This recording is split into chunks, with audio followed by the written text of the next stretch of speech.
Good morning, everyone. Basically, long story short, I'm a teacher. And what teachers do, they teach. So I kindly asked Joe over here if I overstay my welcome to kick me out of the podium. So please bear with me. I am here to say a few things about energy efficiency, and I am going to start with a very brief introduction. I'm going to give a definition on sustainable development. I'm going to go through looking at the energy efficiency deal through the eyes of the 2020 strategy of the European Union, the EU 2020, through the view of a small island state, Cyprus in our case, which is very similar as opposed to Malta in many respects. And my focus coming from a Department of Civil Engineering is going to be on the built environment, not to neglect other issues that have to do with transport. I'm going to get to those shortly. Then I'm going to show a few pictures just because they are nice, just because they show that we are not the ones who discovered the wheel. Just take a brief look into the past through the world of what our ancestors did concerning energy efficiency, and then I'm gonna pose some questions to see whether you are true believers or whether I am a true believer in these issues.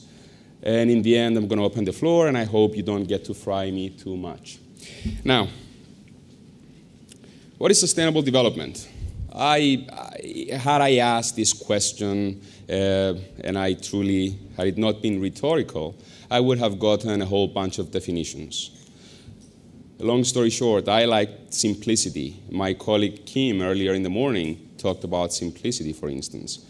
And I would like to keep the very bottom definition right there, that somebody came up about 200 years ago, a French conservationalist, and said, well, the world was not given to us by our fathers, but was borrowed from our children. And that's where I'm going to start my conversation from. Now, short timeline of recent years, there have been several initiatives that led us, and we are today at the new EU agenda of 2020, which was proposed in March 2010. In recent history, we can trace it back to the Club of Rome, Limits to Growth Report, 1972, and so forth. Now, if I get into those, and these are things that my colleagues have been talking about, and I am sure you know from previous contacts with this world, I'm going to focus on the climate change and energy. Those are one and the same. Now, we have the 2020 targets concerning energy, and we focus basically on reducing greenhouse gas emissions for obvious reasons, according lower than the 1990 levels. We are focusing on receiving 20% of our energy sources from renewables and, of course, increasing our energy efficiency by 20%. These translates into different percentages if we consider how each EU country has adopted them in their national policies. So the 20%, it's a target for Europe. For Cyprus, for instance, that translates to a 13% as far as energy from renewables is concerned. So I am sure that Malta has something along those lines. Now, we are trying to achieve those through different pylons. And to discuss those pylons, I'm going to give a look. Let's take a specific look into Cyprus to start off with. Now, the energy system in Cyprus has certain key characteristics, and I am sure that we share many of those characteristics here with Malta as well. For one, we have an isolated energy system. We are an island. We cannot receive our electricity from other countries. We do not have that infrastructure. And for Cyprus, it's rather more difficult when compared to Malta even. We have a high degree of dependence on imported oil. We have a high increase in the rates of energy consumption and all the rest. Yet, we have a high potential for energy conservation. and a significant potential for using renewables. Now, our electricity generation in Cyprus comes almost exclusively from fossil fuels, from oil-based fuels. So that is something that we need to start looking into more closely.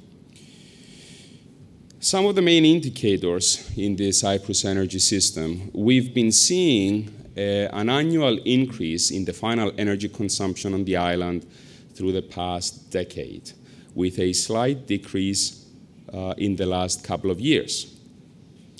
As far as electricity consumption is concerned, however, we have been witnessing a steady increase of about 6% per year, annual increase, and we have witnessed a doubling of the electricity consumption from year 1998 to year 2008. Now, the GDP consumption was only increased by 33% during that same period. So that creates some questions in one's mind. Now, how do we utilize energy back home? Well, more than half of our energy consumption goes to transportation. Now, this is not going to be reflected very well in my presentation from here onwards, but that does not negate the fact that it is the most important consumer of energy. So it's something that needs to be looked at. We need to look at alternative fuel sources for cars. We need to start looking into mass transport. We rely a lot on cars in Cyprus. Each one of us, each person drives 2 cars to work in the morning and back. So it's something not to neglect. However, I am not going to pretend that it is my expertise, so I'm going to pass by that. And I'm going to focus instead on the energy that is consumed in buildings, which is not insignificant either. More than 35% of the energy consumption in our country, 40% in Europe, is consumed in buildings, in the operation of buildings. Now, we can further see that as far as final energy consumption is concerned, only a very, very small percentage, close to 5%, comes from renewables, and in particular from a very specific type of renewable energy source, which I'm going to show shortly. Buildings in Europe, yes, they do consume 40% of the total energy.